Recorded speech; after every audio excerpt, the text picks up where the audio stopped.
nuestro viaje por el Evangelio según San Marcos. En nuestro recorrido llegamos al capítulo 12. Y quisiéramos que usted note que no hay milagros en este capítulo ni en los capítulos siguientes.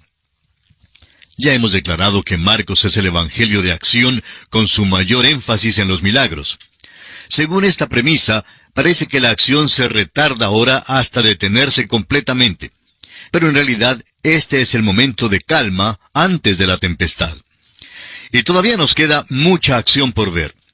Hemos preparado un pequeño bosquejo de este capítulo y vamos a compartirlo a continuación. En primer lugar, Jesús acelera la batalla con los príncipes religiosos cuando les da la parábola del hombre que plantó la viña en los versículos 1 al 12. En segundo lugar, Jesús echa a perder el complot de los fariseos y herodianos que querían atraparlo en cuanto al tema de pagar los impuestos a César, en los versículos 13 al 17. En tercer lugar, Jesús desbarata el escepticismo de los saduceos en cuanto a la resurrección, versículos 18 al 27. Cuarto, Jesús apacigua la mente del escriba con respecto al gran mandamiento, versículos 28 al 34. En quinto lugar, Jesús interroga a los fariseos en cuanto al Mesías y cita del Salmo 110, en los versículos 35 al 40. Y sexto, Jesús clasifica las ofrendas según las Escrituras, estimando de gran valor las 2 blancas de la viuda, en los versículos 41 al 44. Estamos llegando a muchísima acción, pero es una acción de una clase distinta a la que hemos visto hasta ahora. El Señor Jesús es el Cordero de la Pascua, y ahora está en el lugar de la inspección de cerca para comprobar que es verdaderamente un Cordero sin mancha antes de ser crucificado. Usted recordará que el Cordero de la Pascua tenía que separarse por un tiempo para ser inspeccionado. Todas las olas furiosas de la ira humana se romperían sobre la cabeza de Jesús dentro de unos pocos días. Este no es un período de calma ni de inacción, sino por el contrario, es su encuentro más recio con los príncipes religiosos. Ambos lados usan su artillería más pesada y hacen todos los arreglos y preparativos para la batalla entre el cielo y el infierno, entre la luz y las tinieblas, entre Dios y Satanás. Este no puede ser llamado un período de inacción ni de un cese de hostilidades. El período de 3 años de choques periódicos de Jesús con los príncipes religiosos estalla ahora en un verdadero encuentro de palabras. Jesús toma la iniciativa y gana una victoria en el área verbal, y ellos dejan de tratar de atraparlo de esa manera. Habían esperado obligarle a declarar algo contra lo cual el pueblo cogiera aversión. Todas esas preguntas estaban cargadas con mucho más de lo que se veía a simple vista. Jesucristo precipitó esta acción contándoles la parábola más enfática, franca y directa en todo su ministerio, la parábola del hombre que plantó la viña. El significado es obvio. El capítulo 12 principia pues con esta parábola. Leamos el versículo 1 del capítulo 12 del Evangelio según San Marcos. Entonces comenzó Jesús a decirles por parábolas: un hombre plantó una viña, la cercó de vallado, cavó un lagar, edificó una torre, y la arrendó a unos labradores, y se fue lejos. La viña es la nación de Israel, según Isaías capítulo 5, versículos 1 al 7.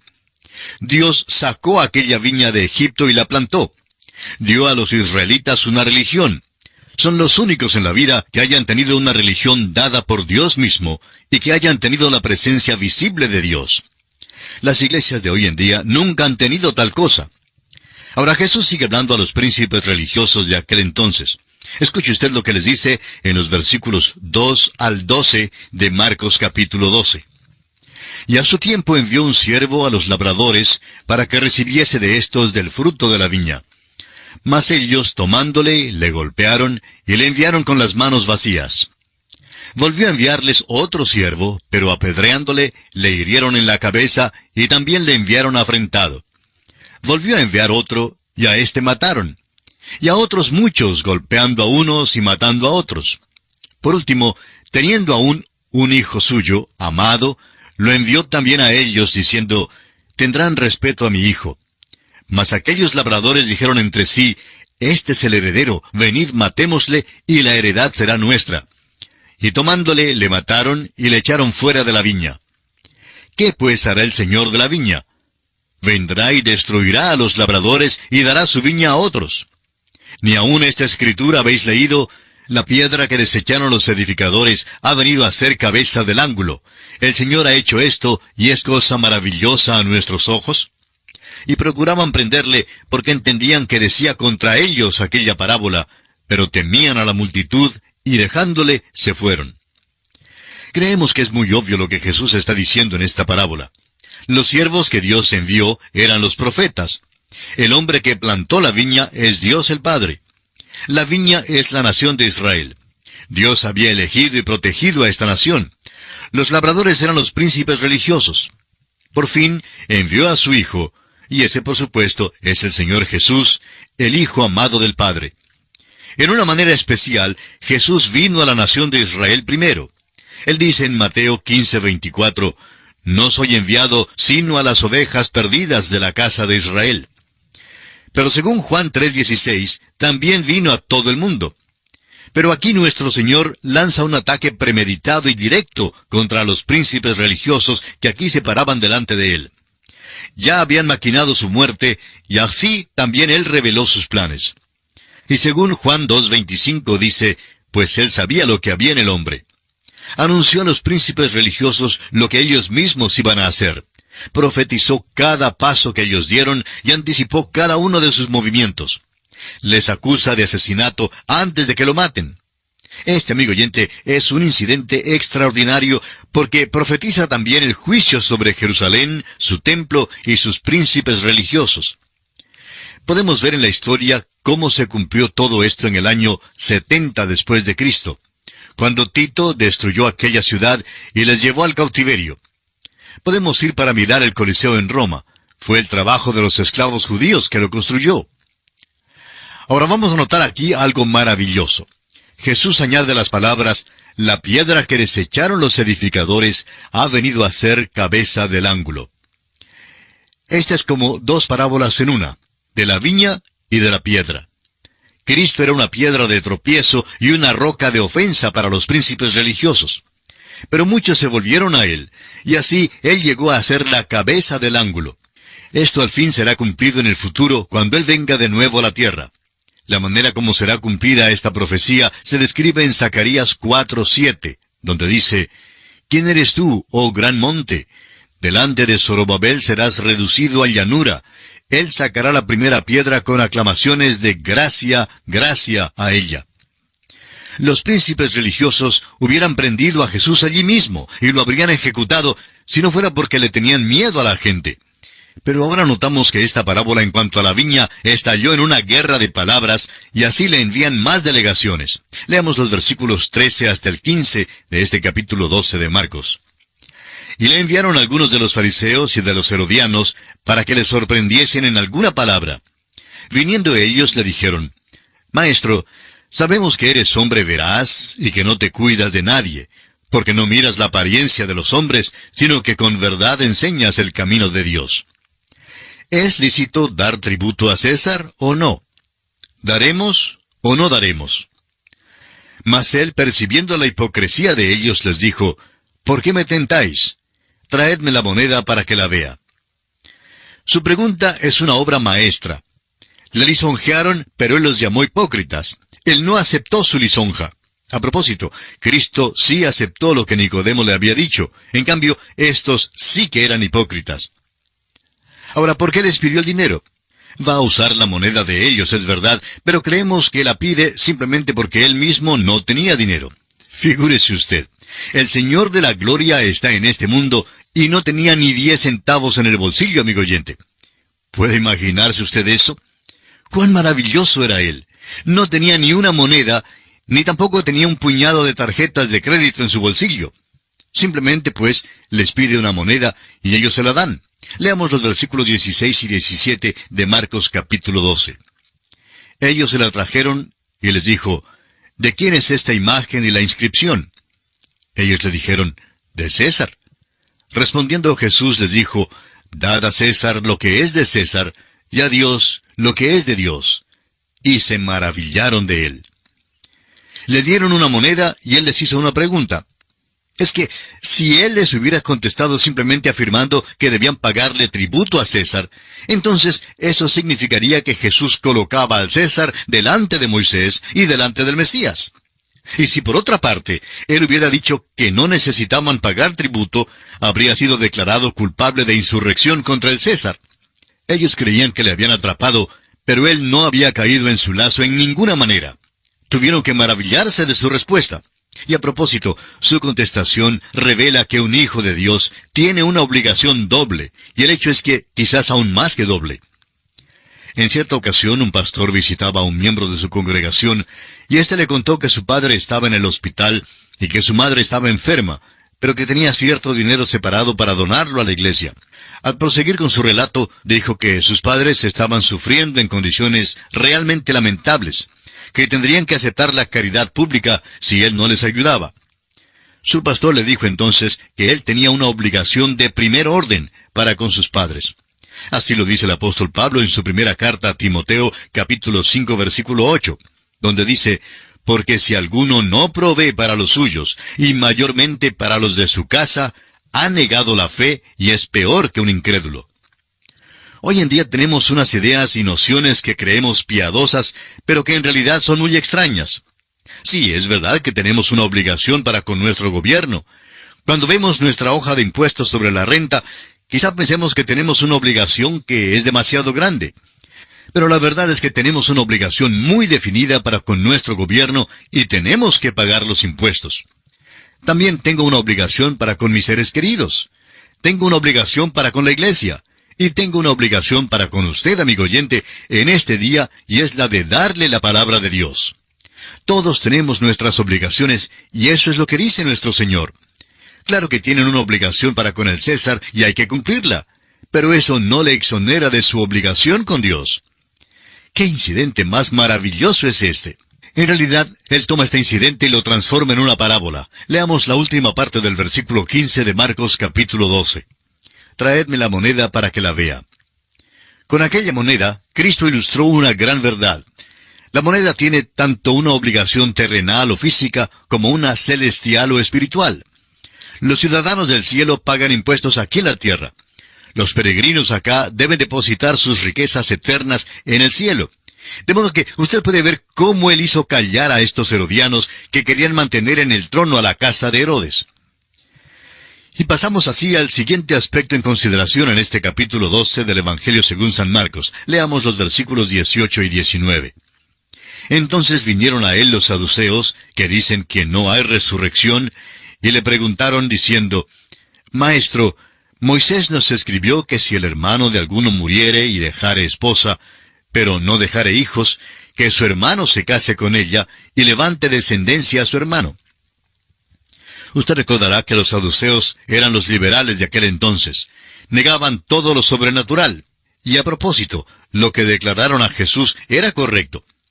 Era la ley de pariente redentor que se ilustra en el libro de Ruth. Ellos sabían lo que decían las Escrituras al plantear el siguiente caso al Señor Jesucristo.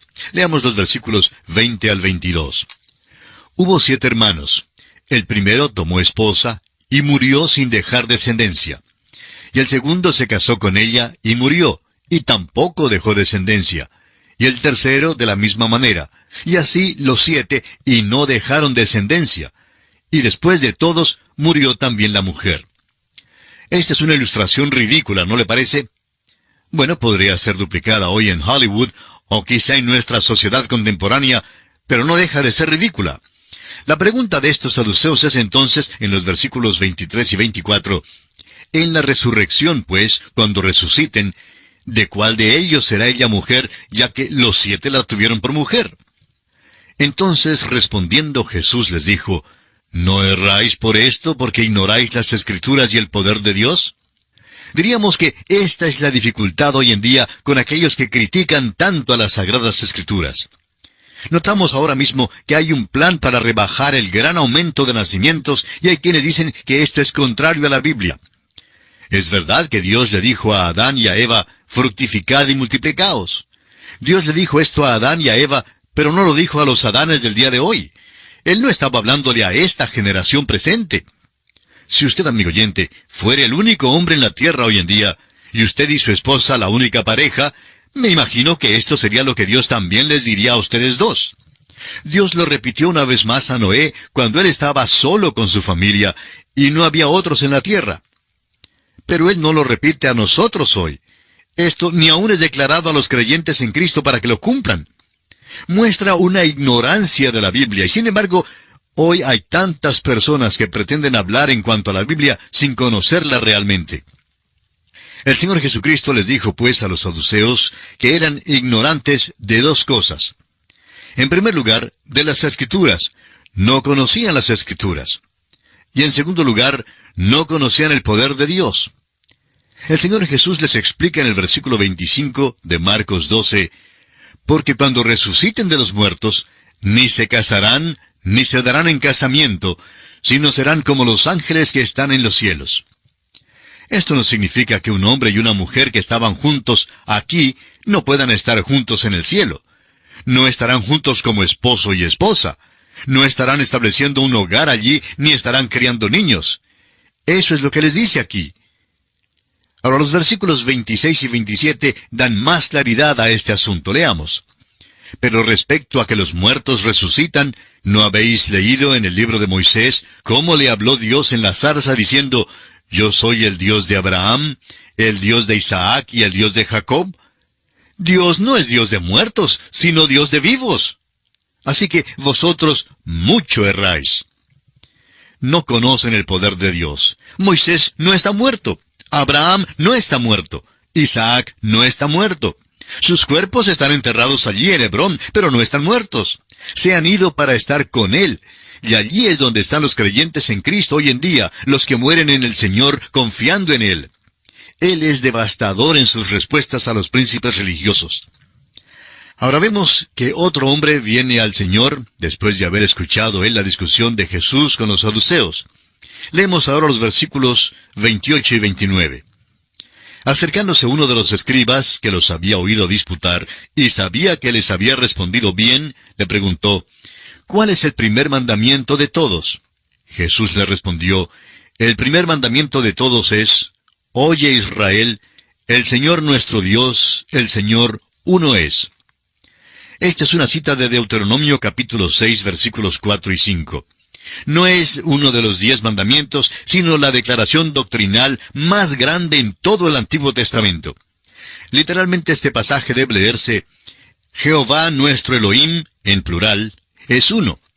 Israel debía testificar a un mundo de politeísmo e idolatría en cuanto a la unidad de la deidad. La Iglesia debe testificar a un mundo de ateísmo y unitarismo en cuanto a la Trinidad. De este capítulo 12 de Marcos, leamos ahora el versículo 30. Y amarás al Señor tu Dios con todo tu corazón, y con toda tu alma, y con toda tu mente, y con todas tus fuerzas. Este es el principal mandamiento. A propósito, ¿guarda usted, amigo oyente, este mandamiento?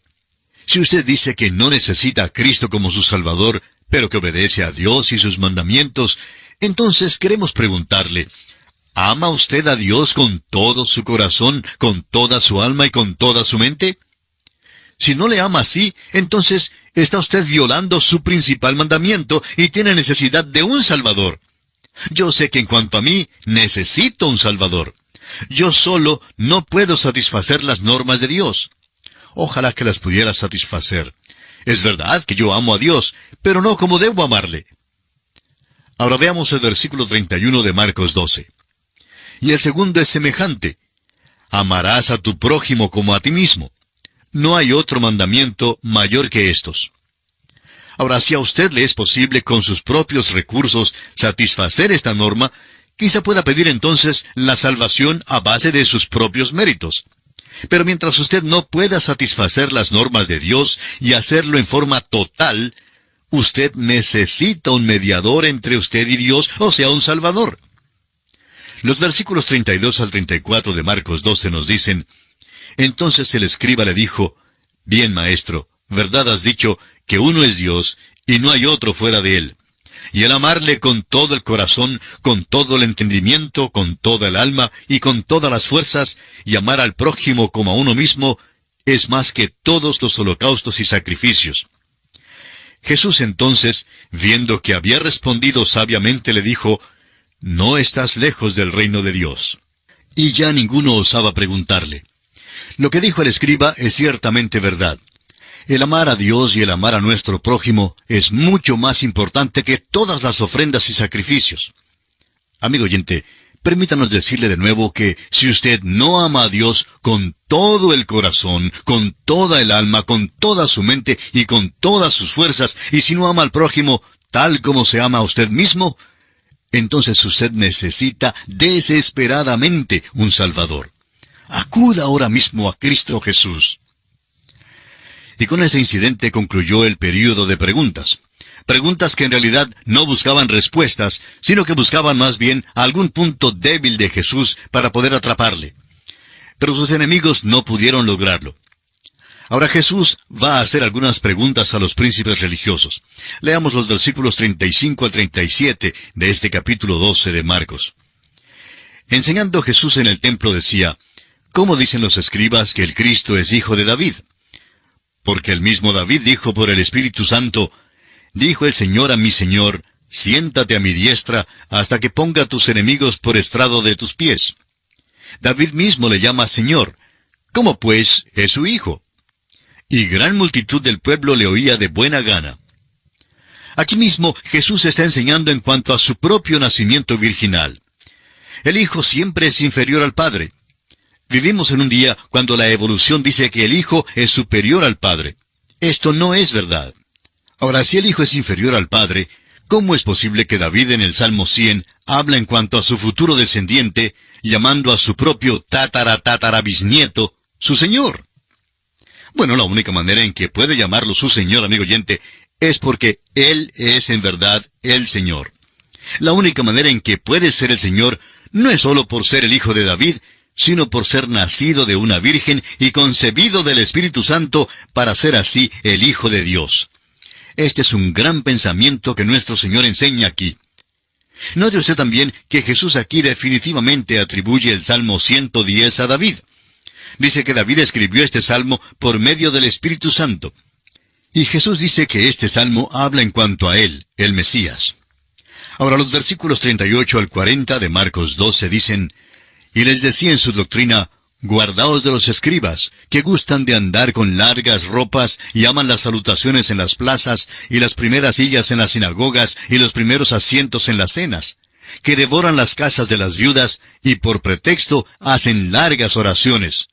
Estos recibirán mayor condenación». Jesús está enseñando que el privilegio siempre crea responsabilidad. Denuncia a los escribas porque sus vidas desmentían las mismas escrituras que enseñaban. El juicio sería más severo para ellos que para aquellos que nunca habían oído las escrituras.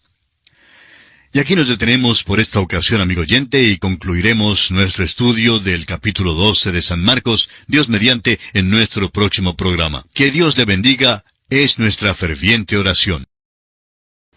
Continuamos hoy, amigo oyente, nuestro viaje por el Evangelio según San Marcos. En nuestro programa anterior nos quedó pendiente un aspecto en nuestro estudio del capítulo 12. Se trata de Jesús y las dos blancas de la viuda. En el incidente final de este capítulo 12, vemos a Jesús dando el valor bíblico de las ofrendas al evaluar las dos blancas de la viuda. Esta es una manera maravillosa de terminar este capítulo aquí al final de su ministerio terrenal. Leamos ahora el versículo 41 de este capítulo 12 del Evangelio de Marcos. Estando Jesús sentado delante del arca de la ofrenda, miraba cómo el pueblo echaba dinero en el arca, y muchos ricos echaban mucho. Jesús estaba allí observando lo que la gente ofrendaba. Alguien preguntará que con qué autoridad podía hacer esto. No olvidemos que Él tiene la misma autoridad hoy en día de pararse allí mismo en la hora de tomar la ofrenda en su iglesia, o en cualquier tiempo que le pidan ofrendar para alguna causa dentro de la obra del Señor. Está allí, amigo oyente, para observarle. Jesús no mira lo que damos. Mira cuánto es lo que guardamos para nosotros mismos. Veamos la secuencia con que se desarrolla este asunto en los versículos 42 y 43. Y vino una viuda pobre y echó 2 blancas, o sea, un cuadrante. Entonces, llamando a sus discípulos, les dijo, de cierto os digo que esta viuda pobre echó más que todos los que han echado en el arca. Jesús se había fijado en que los ricos echaban mucho. Eran los que daban en grande. ¿Y cuánto amamos a los grandes dadores? Los ricos daban generosamente. Pero ¿sabe usted que Jesús no se fijó en eso? Miró en cambio a aquella viuda que echó solo 2 blancas, y comparado con la riqueza de aquel templo, amigo oyente, lo que ella dio no valía ni un chasquido de los dedos. Pero ¿sabe usted lo que hizo Cristo? Él tomó aquellas 2 blancas y simplemente las cambió en el oro de los cielos. Sus monedas desde ese punto de vista adquirieron el mayor valor que cualquier suma dada por un rico. ¿Y sabe por qué? Porque él vio que ella no guardó nada para ella misma, sino que lo dio todo a él. Su amor y su devoción fueron incluidos en esta ofrenda. Amigo oyente, así es como lo mira Cristo. Leamos ahora el versículo 44 de este capítulo 12.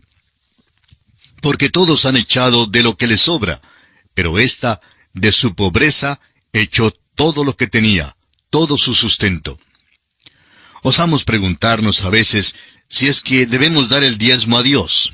Amigo oyente, ¿cuánto guarda para usted mismo? No se trata de cuánto es lo que le damos a Él.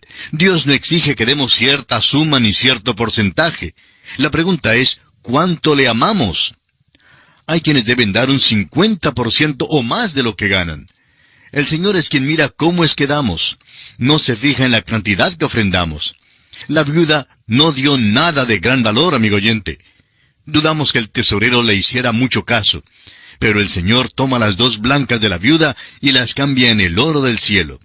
Y si usted y yo, amigo oyente, queremos que lo que ofrendamos sea cambiado en el oro del cielo, no debemos fijarnos tanto en cuánto damos, sino cómo damos.